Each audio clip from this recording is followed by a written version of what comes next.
After ko magtanim sa labas, ito naman ako, gagawa naman ako ng sandwich para sa aking busing. Ito na po yung yung chicken breast na minarinate ko dati. Chinap ko lang siya. Yung pinangluluto ko dito sa kanya, yung mismo sauce niya, hindi ako naglalagay ng oil. So ayan, dry na siya. Ilalagay ko na yung olive oil.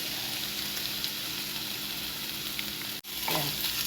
Mekos lang natin. Hindi na ako naglagay dyan ng asin or kahit na anong spices kasi nga timplado na yan. Lagay lang natin yan. Mozzarella cheese. Lagay lang natin dyan. Takpan lang natin ng mga 2 minutes. Ayan, okay na siya.